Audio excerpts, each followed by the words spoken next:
Zee 24 तास एक पाऊल पुढे। पुण्यातील टेकड्यांच्या विषयावरून राष्ट्रवादी काँग्रेसमध्ये जुंपली आहे। शहराध्यक्ष आणि खासदार वंदना चव्हाण विरुद्ध बीडीपीला विरोध असलेले नगरसेवक असे 2 गट शहर राष्ट्रवादीमध्ये पडले आहेत। हा वाद आता थेट पक्षाध्यक्ष शरद पवार यांच्यापर्यंत पोहोचलाय।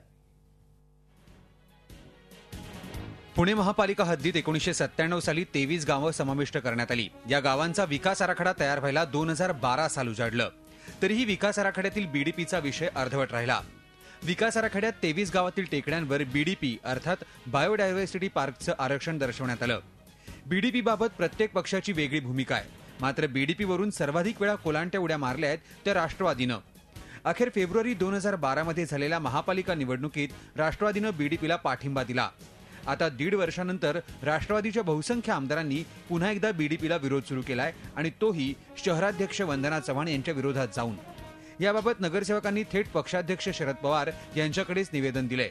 निवेदनावर राष्ट्रवादीच्या 52 नगरसेवकांपैकी 48 नगरसेवकांच्या सह्या आहेत असा दावा या नगरसेवकांनी केलाय। तसंच 3 आमदारांचा देखील पाठिंबा असल्याचं या नगरसेवकांनी म्हटलंय। वंदना चव्हाण यांची भूमिका म्हणजे पक्षाची भूमिका नाही असा दावा देखील नगरसेवकांकडून करण्यात येतोय। बीडीपी आरक्षण तुम्ही ऐकलंय का? फक्त पुणे शहरामध्ये 23 गावांनीच काय पाप केलंय की त्याच्यावरती तुम्ही बीडीपी आरक्षण टाकून सर्वसामान्य नागरिकांना बिठीस धरताय।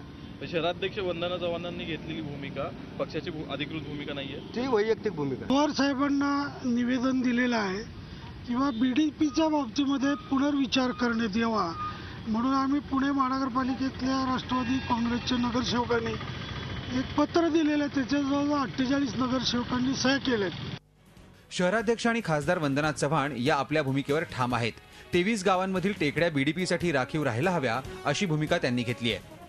23 गावांचा जो डीपी झाला तो त्याच्यामध्ये त्यावेळची ती भूमिका जी होती की टेकड्या राहिल्याच पाहिजेत, no construction should be allowed, ही माझी भूमिका तेव्हा होती। तुमचं म्हणणं बरोबर आहे। आमच्या मॅनिफेस्टोमध्ये सुद्धा आम्ही लिहिलंय की टेकड्या हिरव्यागार राहणार आणि त्याच्यावर कन्स्ट्रक्शन आम्ही अलाउ करणार नाही। सत्ताधारी आणि विरोधक किंवा 2 राजकीय पक्ष एकमेकांच्या विरोधात ठाकलेले तुम्ही पाहिले असतील।